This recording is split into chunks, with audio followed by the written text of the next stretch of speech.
హల్లెలూయా hallelujah. నానా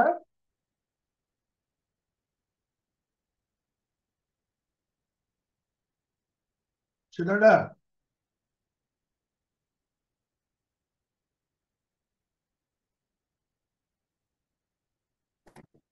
very good, How?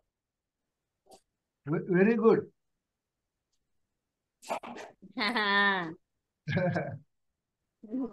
ఎందుకని ఇది మధ్య పోతుంది. జోరి హోస్ట్ లో చేస్తే రావాలి అందరూ. అదే అందరికి. ఇప్పుడేమో నేను జాయిన్ అయితే కానీ రావట్లా. ఇంకా చూడాలి. ఓకేనా? ఓకే మరి. సరే తల్లి. ఓకే.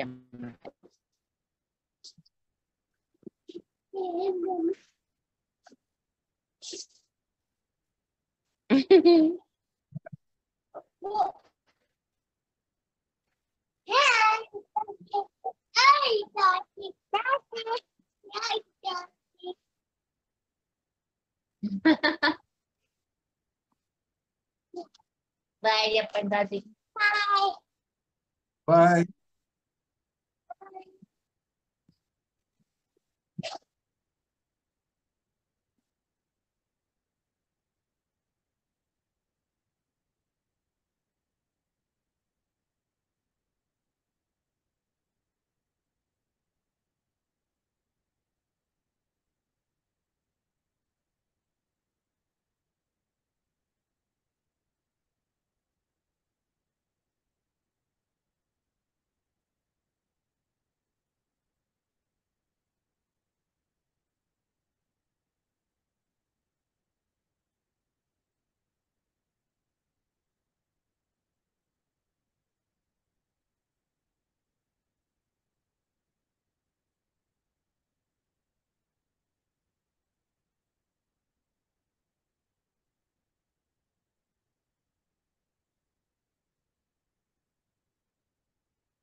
హల్లెలూయా హల్లెలూయా.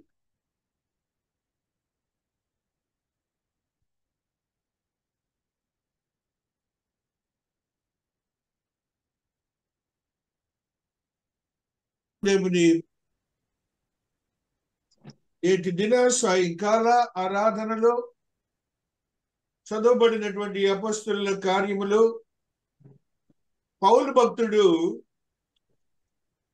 తనకు తెలియజేసినటువంటి 5 వచనాల్లో ఆత్మతో బంధింపబడిన వాడై ఏ మాత్రమును తను వెనుకాడక తన ప్రాణమును సైతము అప్పజెప్పడానికి ఆయన ఏ మాత్రము వెనుకాడలేదని, అదే రీతిగా తను కృపా సువార్తను చాటడానికి తన యొక్క శక్తివంతమైన నామము చొప్పున ఎన్నో శ్రమలు వచ్చినప్పటికీ పశ్చాత్తాప హృదయంతో ఆయన ఎంతగానో పరిచయం చేసిన వాడిగా ఉంటున్నాడని మనం చూస్తూ వస్తున్నాం.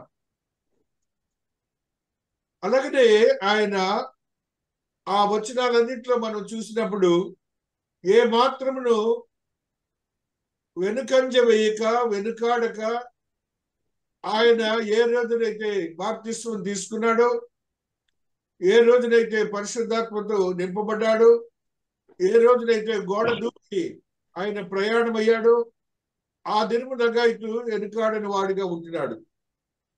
కాబట్టి ఈ దిన ఆయనలో చూసినటువంటి ఆత్మ దృష్టి,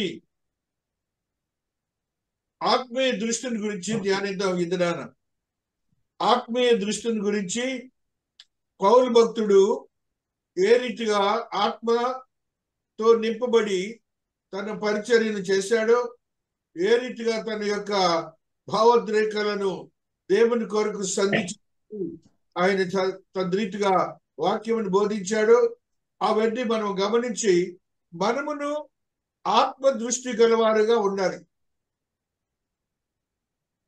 లోకరీతిగా వాక్యానుసారం జీవిస్తూ సంఘాలకు వెళ్తాం అనేది ఒక వంతు. అయితే ఆత్మీయ దృష్టిని మనం సంపాదించుకోవాలి. ఆత్మీయ దృష్టిని మనం సంపాదించుకొని మన ఆత్మీయతను బలపరచుకోవాలని పరిశుద్ధాత్మ దేవుడు మనతో తెలియజేస్తున్నాడు. దృష్టి ఆత్మ సంబంధంగా ఉండాలి. విశ్వాసకి ఆత్మ సంబంధమైన దృష్టి ఉండాలని ఆత్మదేవుడు మాట్లాడుతూ వస్తున్నాడు. చూడండి, మహోన్నతుడైన మహాదేవుడు మాట్లాడుతున్న ఒక మాటని మనం చదువుకుంటూ వస్తున్నాం.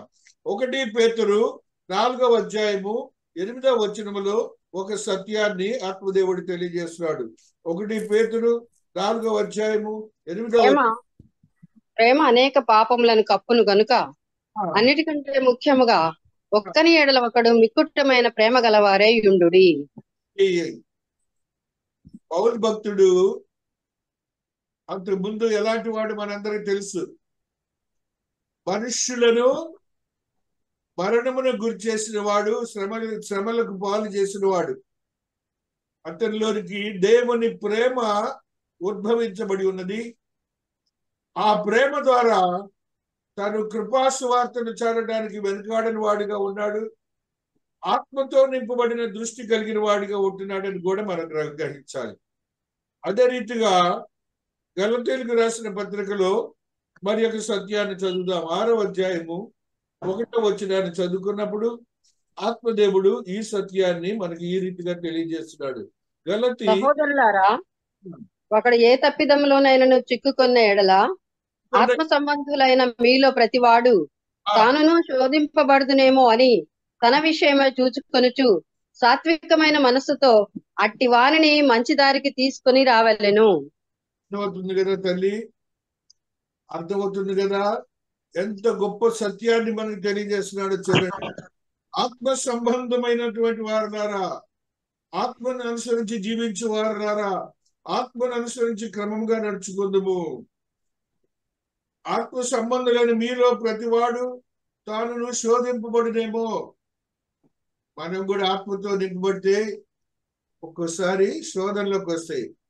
అయితే పౌలు భక్తుడు అలాంటి శోధనలు వచ్చినప్పటికీ నేను ఏ మాత్రము వెనుకాడక దేవుని కొరకు ప్రత్యేకించబడిన ఆశ్చర్యకరమైన బిడ్డగా స్థిరపరచబడ్డాడని మనము గ్రహించబద్ధులం అవుతున్నాం.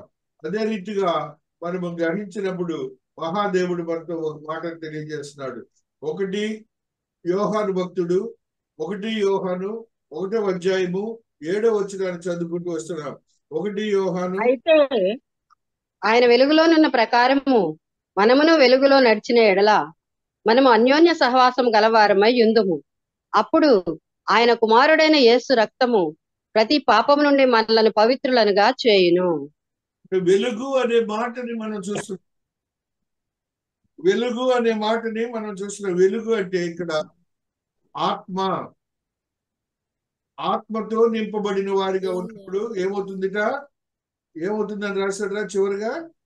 వెలుగులోనున్న ప్రకారము మనమును వెలుగులో నడిచిన ఎడల.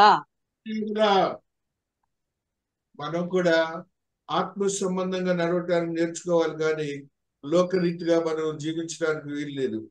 అదే రీతిగా కొన్ని అంశాలను మనం చదువుదాం. ఆత్మ సంబంధమైన అంశాలను గ్రంథం నుంచి ఈ రీతిగా మనం చదువుకుంటూ వస్తున్నాం. ఆత్మ సంబంధమైనటువంటి పరమ తండ్రికి ప్రార్థించినప్పుడు జవాబు దొరుకును. 2 రాజుల గ్రంథము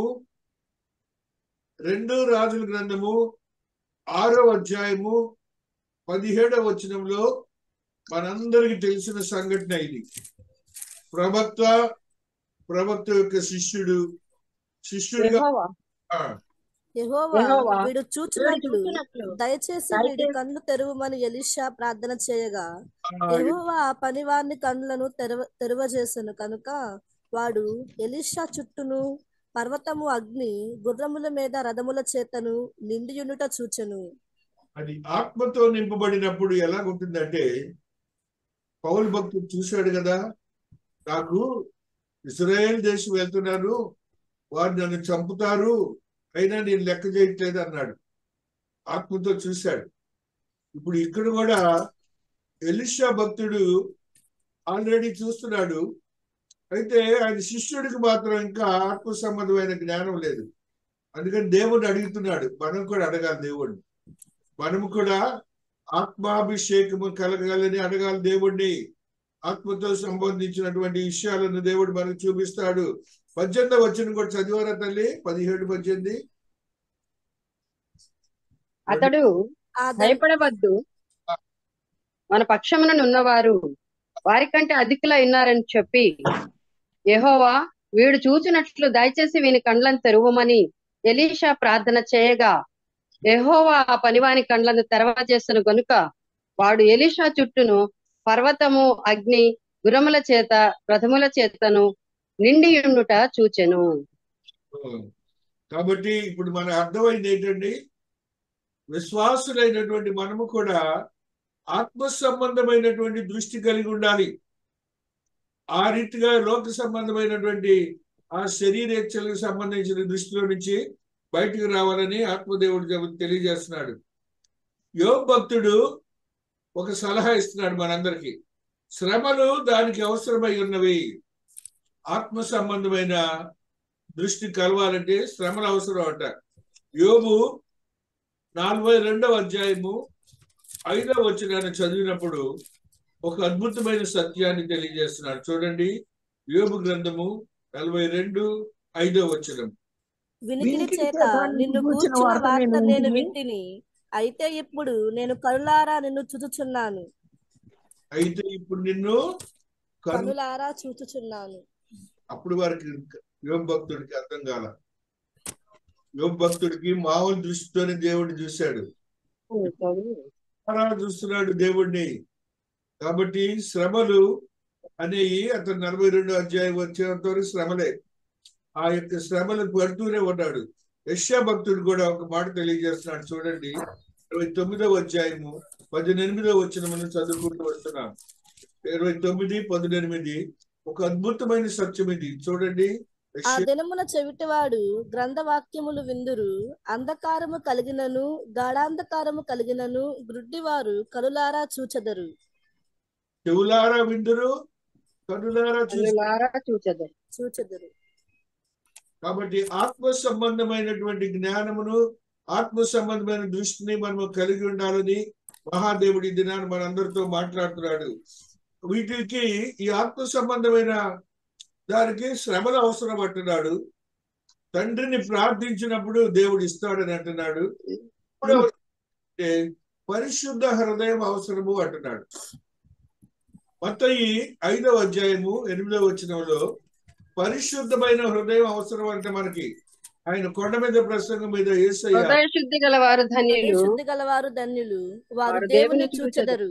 దేవునికి స్తోత్రాలు చెప్పండి, దేవునికి స్తోత్రాలు చెప్పండి. దాని పెద్ద ప్రోగ్రామ్ మనకి. ఆ రీతిగా 3వ భాగాన్ని మనం చూసాం. 4వ చూస్తున్నాం. చూడండి, పరిశుద్ధమైన విశ్వాసులకు ఆ ఆత్మీయ దృష్టి ఎవరికి అంటారంట? పరిశుద్ధముగా ఉండే విశ్వాసులు అంట.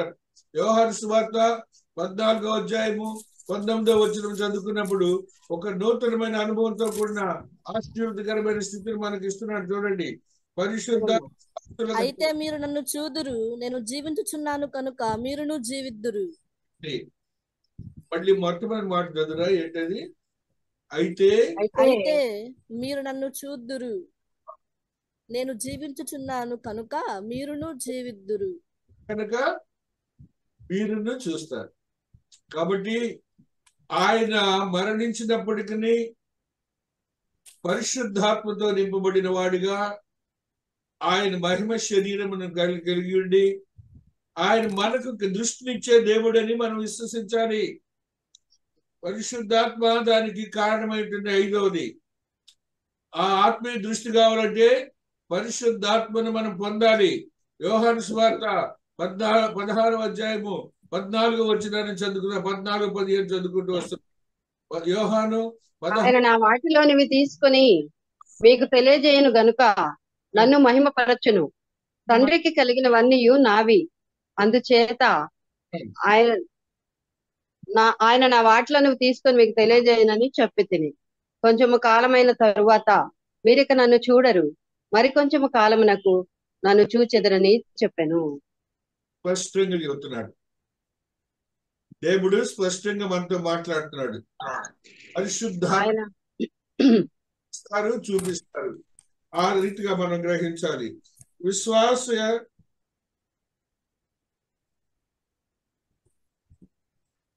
దూరదర్శిని ఉపయోగపడుతుంది. హెబ్రీలకు రాసిన పత్రిక 11వ అధ్యాయము 27వ వచనాన్ని చదువుకుంటూ వస్తున్నాం.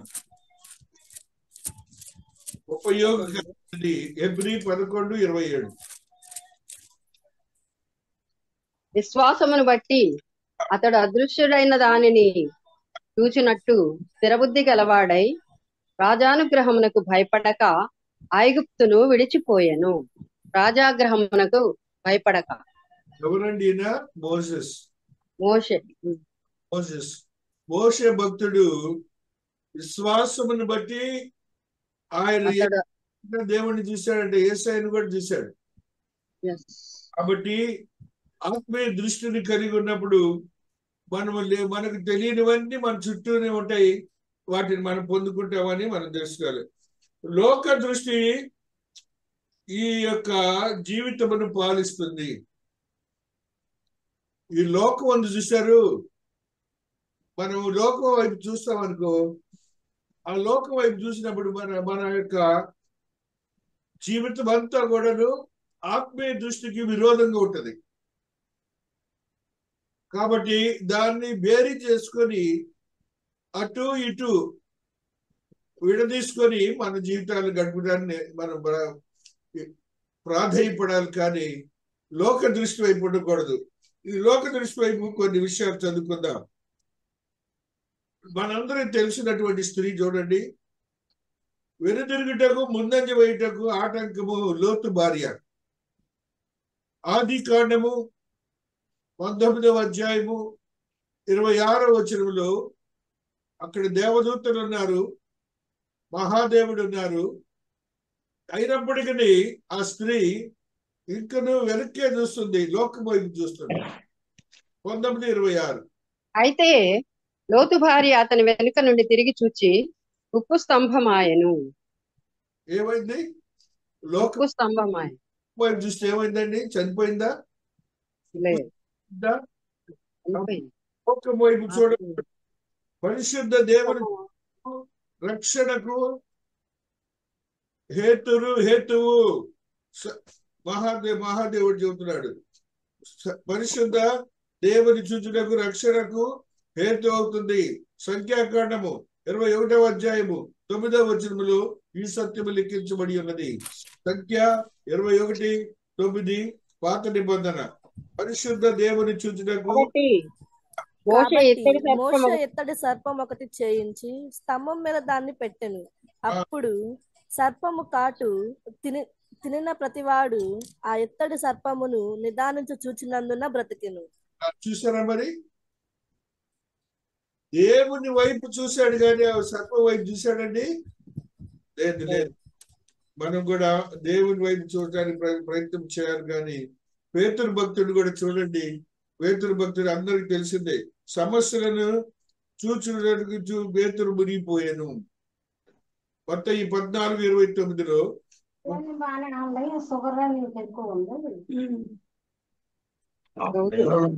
ఆయన రమ్మనగానే పేతురు దోణి దిగి దేశనొద్దకు వెళ్ళుటకు నీళ్ల మీద నడిచెను గాని గాలిని చూచి భయపడి మునిగిపోసాగి ప్రభువా నన్ను రక్షించు కేకలు వేశాడు.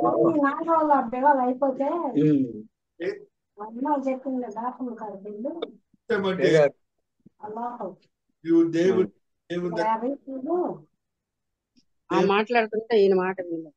దేవుని దగ్గర ఉన్నా కూడాను విషయాలన్నీ కూడాను దూరపరచబడతాయి.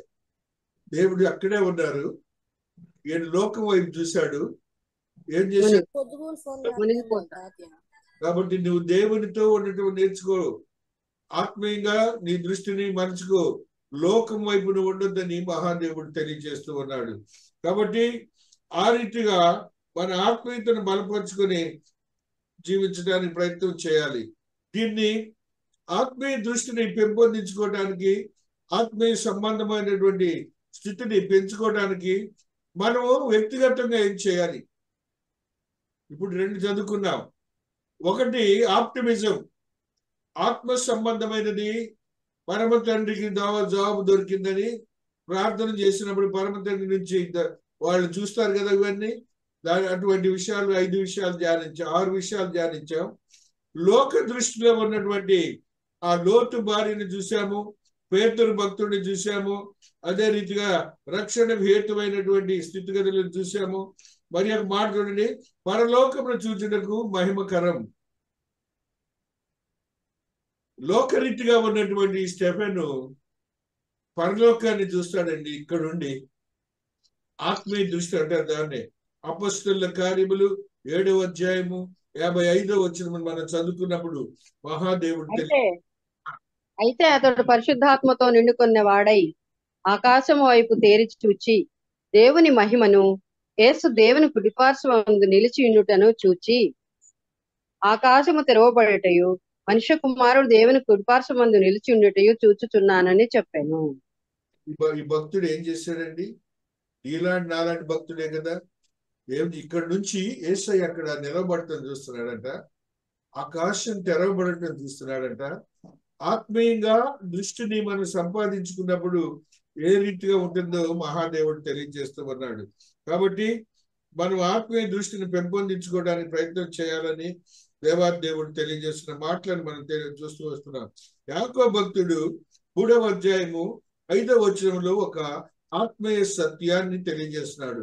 యాకోబు భక్తుడు 3వ అధ్యాయము 5వ వచనాన్ని మనం చదువుకున్నాం. అలాగుననే నాలుక కూడా చిన్న అవయవమైనను బహుగా అదిరిపడును. ఎంత కొంచెము నిప్పు ఎంత విస్తారమైన అడవిని తగులబెట్టును. చూసారా? నాలుక చిన్న అవయవం, 2 అంగుళాలే. అది ఏం చేస్తుంది? అడవిని తగలబెట్టిస్తుంది. మామూలుగా నీ మాటను బట్టి ఏమవుతుంది? లోకం అంతా నాశనం అయిపోతుంది.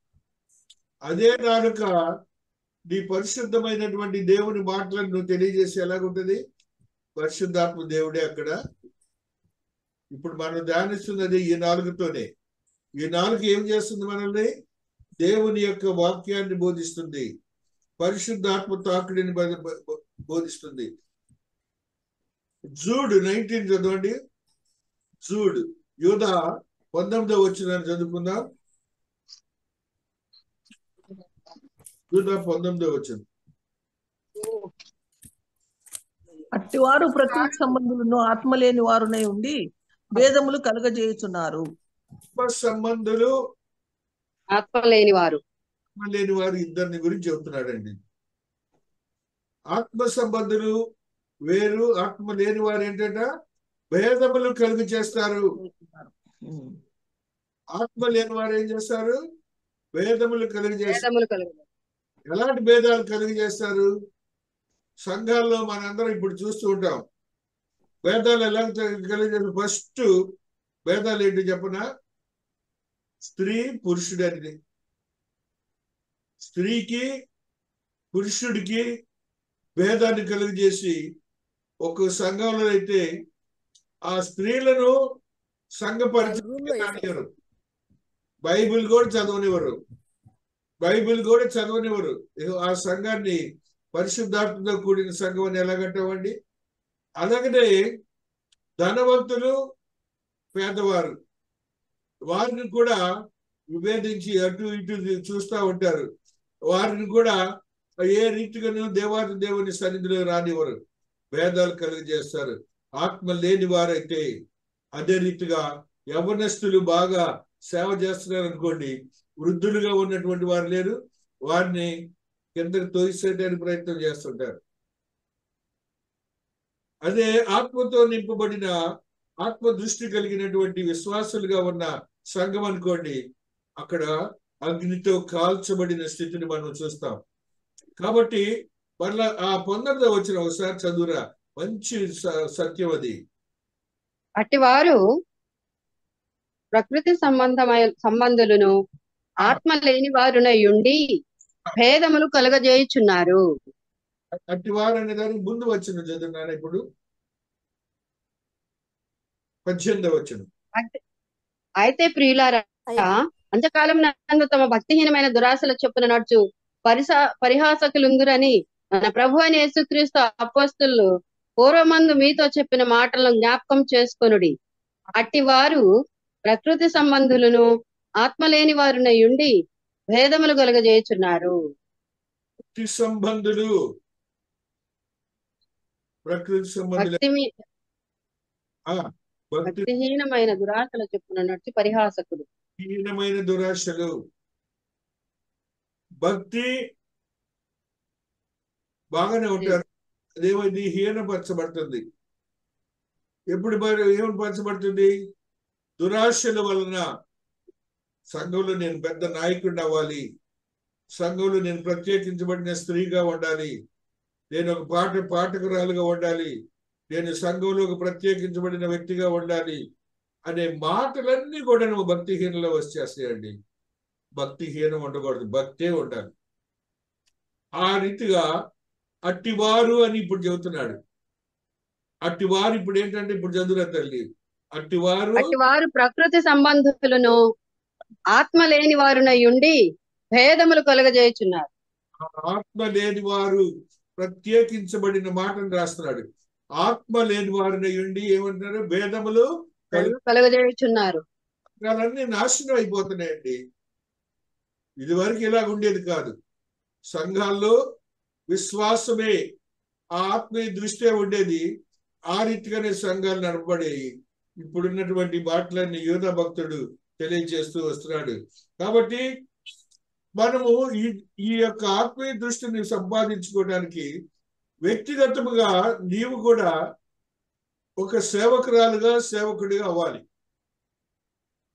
వ్యక్తిగతముగా పౌలు భక్తుడి వలె ఒక సేవకురాలుగా, సేవకుడిగా అవ్వాలి. పౌలు భక్తుడు ఎవరండి? గమలీయేలు దగ్గర మంచి శిష్యరికాన్ని పొందినటువంటి వాడు. అటువంటి వ్యక్తి ఏ రీతిగా తయారయ్యాడని, నేను చచ్చిపోవడానికి కూడా రెడీగా ఉన్నాను అన్నాడు. కృపా సువార్తను చాటడానికి నేను ఏమాత్రం వెనకాడట్లేదు అన్నాడు. కాబట్టి ఆ రీతిగా మనము లోకములో ఎలాగూ చెయ్యాలి చూడండి. దిక్కులేని వారికి వ్యక్తిగత సేవ ఎలాగుంటుందో చూడండి. వ్యక్తిగతంగా నీ సేవ ఎలా చేయాలి? దిక్కులేని వారికి దేవుని దగ్గర, దిక్కులేని వారిని దేవుని దగ్గరికి నడిపించాలి. దిక్కులేని వారిని అంటే దిక్కులేని వారంటే ఎవరండి? న్యాయంగా మాట్లాడితే రోడ్ల మీద తిరుగుతున్నటువంటి, రోడ్ల ప్రక్కన ఉన్నటువంటి వారు ఉన్నారు చూశారు. రాత్రులు మీరు వెళ్ళండి, సిటీస్ లో రోడ్ల ప్రక్కన పండుకొని ఉంటారు దిక్కులేని వాడు. నెక్స్ట్ కుష్టి వ్యాధిగ్రస్తులు, నెక్స్ట్ నపుంసకులు, నెక్స్ట్ కుటుంబాల్లో నుంచి తరిమివేయబడినటువంటి స్త్రీలు, వృద్ధులు, వారందరూ ఉంటారు. వీరందరినీ దేవుని దగ్గర నడిపించే ఒక వ్యక్తిగత భావన మనకు కలిగి ఉండాలని మహాదేవుడు తెలియజేస్తున్నాడు. వ్యక్తిగత భావన. మార్కు సువార్త 2వ అధ్యాయము 3వ వచనం చదువుకున్నప్పుడు దిక్కులేని వారిని దేవుని దగ్గర నడిపించడనే మాటను ఒకసారి చదువుకుంటూ ఉంటాం. 2:3. కొందరు పక్షవాయువు గల ఒక మనుష్యుని నలుగురి చేత మోయించుకొని ఆయన యొద్దకు తీసుకొని వచ్చిరి. అక్కడ చూడండి, మహాదేవుడు స్వస్థతలు చేస్తున్నారు. ఎవరో ఒక పక్షవాయు గలవాడు, నడవలేడు, మాట్లాడలేడు, తనకి ఏమాత్రం కూడాను శారీరక సంబంధమైనటువంటి స్థితిగతులు ఉండవు. వీళ్ళు ఏం చేశారంటే ఆ మంచం వేసుకొని వచ్చారు నలుగురు కలిసి. ఆ మంచం వేసుకొని వచ్చి పై కప్పు ఓడవేసి కిందకి దించారంట. ఇజ్రాయెల్ దేశం వెళ్ళిన వాళ్ళకి తెలుస్తుంది. అక్కడ కప్పులు మనకలాగా ఉండవు, భూమి మీదే కప్పు ఉంటది. పేతురు భక్తుడు వీళ్ళ ఇళ్ళని కూడా అంతే, భూమి మీదే కప్పు ఉంటది. ఆ కప్పు మీద వీళ్ళు వచ్చి ఏం చేశారంటే కప్పుని తీసేశారు, తీసి పైన దేవాతి దేవునికి అందజేశారు. దేవుడు కూడా ఆశ్చర్యపోతాడు వాళ్ళ యొక్క నడిపింపును చూసి. కాబట్టి ఇవన్నీ బైబిల్లో ఎందుకు రాయబడి ఉన్నట్టే, నీలాంటి వారు నాలాంటి వారు మన చుట్టుపక్కల ఎవరైనా రక్షణ కొరకు ఎదురు చూస్తున్న వారు ఉంటే వారిని నడిపించడానికి ప్రయత్నాలు చేయాలని ఆత్మదేవుడు తెలియజేస్తున్నాడు. ఆయనను దేవాతి దేవుని సన్నిధికి మంచం మీద తీసుకుని వచ్చారట. మహాదేవుడు ఆ గదిలో ఉన్నారట. మహాదేవుని చెంతకు ఆ మంచాన్ని పైనుంచి దించారంట. యేసు వారి విశ్వాసమును చూచి, కుమారుడా, మీ పాపములు క్షమింపబడి ఉన్నవని పక్షవాయువు గల వానితో చెప్పాను. కుమారుడా, నీ పాపములు క్షమించబడి ఉన్నవి. మొన్నటి దినాన మన అందరికి తెలుసు, ప్రమీల సహోదరికి, అనిత సహోదరికి తెలుసు, ఒక బాప్టిజం ఇచ్చాం మనం. ఆ వ్యక్తి తన జీవితం అంతా కూడాను దేవుడు లేడు, యేసుక్రీస్తు దేవుడు కాదు అని ఆ వ్యక్తి తన జీవన విధానాన్ని అంతా మార్చుకున్న వాడిగా ఉన్నాడు. అలాంటి వ్యక్తి చివరికి అన్నాడు, యేసుక్రీస్తే నా దేవుడు, యేసుక్రీస్తే నా దేవుడు, ఆయనను నేను రక్షకుడిగా అంగీకరిస్తున్నానని చెప్పి, నేను బాప్తిస్మం ఇవ్వాలి, నాకు బాప్తిస్మం ఇవ్వండి, నేను మారు మనసు పొందాను, ప్రాయశ్చిత్తంతో మాట్లాడుతున్నాను అని అతను పరిస్థితి ఒక్కళ్ళు కూడా మొయ్యలేని పరిస్థితిలో ఉన్నాడు. ఆ వ్యక్తిని ఆ ఇంటికి సంబంధించిన వాళ్ళందరూ నా దగ్గర తీసుకొని వస్తే మన సంఘంలో ఆ వ్యక్తికి బాప్తిస్మం, నీటి బాప్తిస్మం ఇచ్చాం. అతను దిక్కులేని వాడు. ఆ దిక్కులేని వాడిని ఆ కుటుంబం అంతా ఒక 30 మంది వరకు వచ్చారండి ఆయన తీసుకొని. వ్యక్తిగత సేవ అంటే ఎలా ఉంటుందో చూడండి. ఆ రీతిగా ఏ రీతిగానైతే మార్క్స్ వార్తలో చదువుకున్నావు, ఆ పక్షివాయువు గల వాడిని తీసుకొని వచ్చారో మంచం మీద, అలాగే తెచ్చారండి వాళ్ళు కూడా. ఆ రోజున ఎంతో సంతోషించాడు ఆ వ్యక్తి, మహాదేవుని మహాకృపను బట్టి. స్వంత కుటుంబంలో ఉన్న వారిని ఆదరించాలి. యోహాను 1:41, 1:41-42. యోహాను 1:41-42. ఇతడు మొదట తన సహోదరుడైన సీమోనును చూచి, మేము మెస్సయ్యను కనుగొంటిమని అతనితో చెప్పి యేసునొద్దకు అతని తోడుకొని వచ్చెను. మెస్సయ్య అను మాటకు అభిషిక్తుడని అర్థము. యేసు అతని వైపు చూచి, నీవు యోహాను కుమారుడవైన సీమోనువు, నీవు కేఫా అనబడదువని చెప్పెను. కేఫా అను మాటకు రాయి అని అర్థము. ఇప్పుడు అన్నదమ్ముడు ఇద్దరిని సొంత కుటుంబంలో వాళ్ళని రక్షించాలి. మనకు అదే ఇప్పుడు ప్రాబ్లం. పిల్లల మాట వినట్లేదు, భార్య మాట భర్త వినదు. వ్యక్తిగత సేవ అంటే అదే. మన ఇంట్లో వాళ్ళే మనం లెక్క చేయట్లేదు. కాబట్టి వ్యక్తిగత సేవ అనేది ఉంది. వ్యక్తిగత సేవ మన సొంత కుటుంబంలో వాళ్ళని ఏ రీతిగా మనం తీసుకొని వస్తున్నాము. ఇతర సేవకులను ఉత్సాహపరచుట. వేరే సంఘాలు ఉన్నాయి, ఇల్లిటరేట్స్ ఉన్నారు, లేకపోతే దేవుని వాక్యం బోధించే స్థితి లేని వారు కూడా ఉన్నారు. వారందరి కొరకు మనం ఏం చేయాలంట చూడండి. ఆ మహాదేవుడు మాట్లాడుతున్న మాటని అపొస్తలుల కార్యములు 11వ అధ్యాయము 25వ వచనం 26వ వచనం చదువుకున్నప్పుడు సేవకులను ఉత్సాహపరచుట. అపొస్తలుల కార్యములు 11. అతడు పౌలును వెదకుటకు తార్సునకు వెళ్లి అతనిని కనుగొని అంతియొకకు తోడుకొని వచ్చెను. వారు కలిసి 1 సంవత్సరం అంతయు సంఘములో ఉండి బహుజనులకు వాక్యమును బోధించిరి. మొట్టమొదట అంతియొకలో శిష్యులు క్రైస్తవులు అనబడిరి. అంతియొకలో క్రైస్తవులు అనబడిన శిష్యులు ఆ రీతిగా ఉత్సాహపరచాలి సేవకుల్ని. వాళ్ళు వాళ్ళు ఎవరన్నా కానీ మనకు అనవసరం. మనము ఆత్మీయంగా ఎదగటానికి వీలైనటువంటి భావోద్రేకాలని మహాదేవుడు మనకు తెలియజేస్తున్నాడని మనం గుర్తించాలి. మరణములో నుండి ఆత్మలను కాపాడుట మహాదేవుడు మనతో మాట్లాడుతున్నాడు. మరణములో నుండి ఆత్మలను కాపాడే యోగ్యతలను కూడా మనం చూడాలని మహాదేవుడు మాట్లాడుతూ వస్తున్నాడు. మనము జ్ఞానము కలిగి పని చేయించున్నారు. ఉండేవారు జ్ఞానము కలిగి పని చేయించున్నారు. సామెతలు 11వ అధ్యాయము 30వ వచనాన్ని చదువుకుంటూ వస్తున్నాం. సామెతలు 11వ అధ్యాయము 30వ వచనాన్ని మనం చదువుకుంటూ వస్తున్నాం. నీతిమంతుడు ఇచ్చు ఫలము జీవవృక్షము, జ్ఞానం గలవారు ఇతరులను రక్షించుదురు. ఏమిట్రా మొట్టమొదటి మాట? నీతిమంతులు ఇచ్చు ఫలము జీవవృక్షము.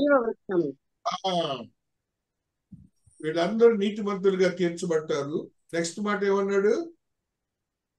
జ్ఞానము గలవారు ఇతరులను రక్షించుదురు. ఇతరులను రక్షించుదురు.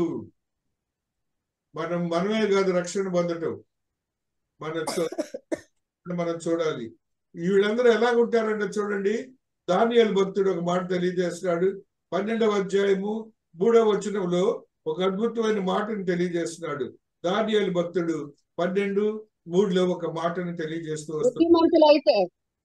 బుద్ధిమంతులైతే ఆకాశ మండలములోని జ్యోతులను పోలిన వారే ప్రకాశించెదరు. నీతి మార్గమును అనుసరించి నడుచుకున్నట్లు ఎవరు అనేకులను త్రిప్పుదురో వారు నక్షత్రం వలె నిరంతరమును ప్రకాశించెదరు. మాట తప్పుదం కాదు. ఎప్పుడు కూడా నక్షత్రముల వలె నుందరు బుద్ధిమంతులైతే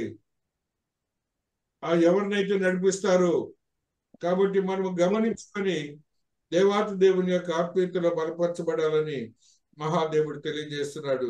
మరలా కూడాను ఆశీర్వాదములు దేవాతి దేవుడు అనుగ్రహిస్తున్నటువంటి ఒక నూతన ఆశీర్వాదము క్రీస్తు దయచేస్తున్నారు. మత్తయి 4వ అధ్యాయం 19వ వచనాన్ని చదువుకుంటూ వస్తున్నాను. మత్తయి 4:19వ అధ్యాయము ఒక ఆత్మదేవుని యొక్క ఆత్మీయతతో కూడిన ఆయన నా వెంబడి రండి, నేను మిమ్మల్ని మనుషులను పట్టు జాలరులుగా చేతునని వారితో చెప్పాను. వెంటనే వారు తమ వలలు విడిచిపెట్టి ఆయనను వెంబడించిరి. వాళ్ళ వృత్తిలో నుంచే దేవాతి దేవుడు వారిని ఆయన పరిచర్యకు వాడుకుంటున్నట్టుగా చూస్తున్నారు. 19:18-15 కూడా చదువురా తల్లి. 18-15.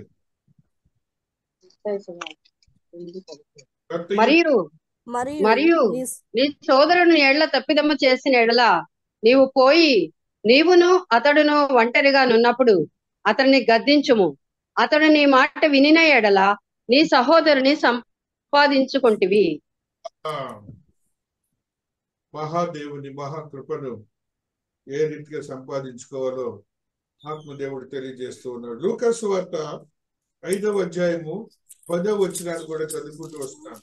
లూకా 2:10. లూకా 5:10. అలాగున సీమోనుతో కూడా పాలివారైన జబదయి కుమారులకు యాకోబును యోహాను విస్మయమొందిరి. అందుకు యేసు, భయపడకుము, ఇప్పటి నుండి నీవు మనుషులు పట్టవాడవై ఉందువని సీమోనుతో చెప్పాను.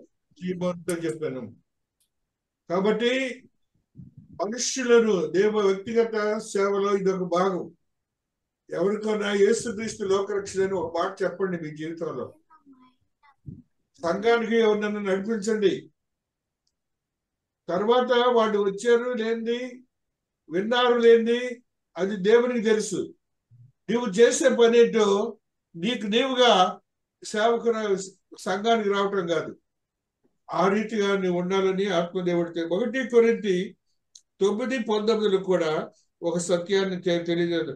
త్యాగము చేయుచుంటివి. నేను అందరి విషయము స్వతంత్రుడనై ఉన్నను, ఎక్కువ మందిని సంపాదించుకొనుటకై అందరికి నన్ను నేనే దాసునిగా చేసుకొంటిని. తల్లి చాలు తల్లి, అందరికీ నన్ను నేనే దాసునిగా దాసులుగా చేసుకొంటిని. ఆ విధంగా మనం ఉండాలి పౌలు భక్తుని వలె. 20వ వచనం కూడా చదువురా తల్లి. యూదులను సంపాదించుకొనుటకు యూదులకు యూదుని వలె ఉంటిని. ధర్మశాస్త్రమునకు లోబడిన వారిని సంపాదించుకొనుటకు నేను ధర్మశాస్త్రమునకు లోబడిన వాడను కాకపోయినను ధర్మశాస్త్రమునకు లోబడిన వాని వలె ఉంటిని. శాస్త్రమునకు లోబడిన వాని వలె ఉంటిని. మనమందరం, మన పితరులందరూ కూడాను అన్యులు. మనము దేవుని గ్రంథానికి లోబడాలి. ఆ లోబడి ఆ వాక్యానుసారం మనం జీవించాలని ఆత్మదేవుడు తెలియజేస్తున్నాడు. యాకోబు భక్తుడు కూడా మరి ఒక సత్యాన్ని తెలియజేస్తున్నాడు. 5వ అధ్యాయము 20వ వచనాన్ని చదువుకుంటూ వస్తున్నాం. యాకోబు 5:20లో ఒక పాపిని వాని తప్పు మార్గం నుండి మళ్లించువాడు మరణము నుండి ఒక ఆత్మను రక్షించి అనేక పాపములను కప్పివేయునని తాను తెలుసుకొనవలెను. మనము ఇది గమనించాలి. పాపిని ఏంటంటే పాపిని వాని తప్పు మార్గము నుండి మళ్లించువాడు మరణము నుండి ఒక ఆత్మను రక్షించి అనేక పాపములను కప్పివేయునని తాను తెలుసుకొనవలెను. అందువల్ల ఎవరైనా పాపి ఉన్నాడంటే వాడిని రక్షించడానికి, పాపములను తప్పించడానికి ప్రయత్నాలు చేయాలి. అదే రీతిగా చివరి వచనం చదువుకుందాం. యోధా భక్తుడు 23వ వచనం తెలియజేస్తున్నాడు. ఒక అద్భుతమైన ఆత్మీయ సత్యం ఇది. అసలు ఎంత మంచిదంటే ఆత్మతో నింపబడిన మాట. యోధా 23 చదువుకుంటూ వస్తున్నాం. సందేహపడి వారి మీద అగ్నిలో నుండి లాగినట్టు కొందరిని రక్షించుడి. శరీర సంబంధమైన వారి అపవిత్ర ప్రవర్తనకు ఏ మాత్రము ఒప్పుకొనక దానిని అసహ్యించుకొనుచు భయముతో కొందరిని కరుణించుడి. అగ్నిలో లాగినట్టు అనగా కొందరిని రక్షించుడి.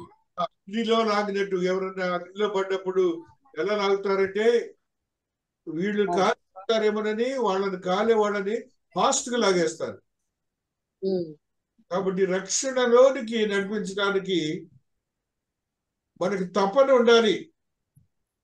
వారిని ఆ పాపంలో పడిపోయి నరకానికి పాత్ర, కాబట్టి వారిని రక్షించాలనే ఒక కాంక్ష మనలో ఉండాలి. ఆ రీతిగా నీ ఆత్మీయతను బలపరుచుకొని పరిశుద్ధాత్మతో నింపబడిన వాడిగా ఉండాలని, ఆత్మీయ దృష్టిని కలిగి ఉండాలని మహాదేవుడు తెలియజేస్తున్నాడు. పౌలు భక్తుడు ఆత్మతో నింపబడిన వాడై, పునరుత్థాన శక్తిని కలిగిన వాడై, ఆయన శ్రమలలో కూడా కృపా సువార్తను చాటిన వాడిగా ఉంటున్నాడు. అదే రీతిగా ఆయన ఇశ్రాయేల్ దేశం వెళ్ళాలంటే ఆయన అనుకున్నాడు, మరణము నాకు ముందున్నది, నేను I have never care for that. కాబట్టి మనము కూడా ఆత్మీయ దృష్టిలోనికి రావడానికి వీలైన కొన్ని సంఘటనలు చదువుకున్నాం. ఆత్మీయ దృష్టికి ఎలాంటి వారికి ఆత్మీయ దృష్టి వస్తుంది, లోక దృష్టి ఎలాంటి వారిని ఆటంకపరుస్తుంది.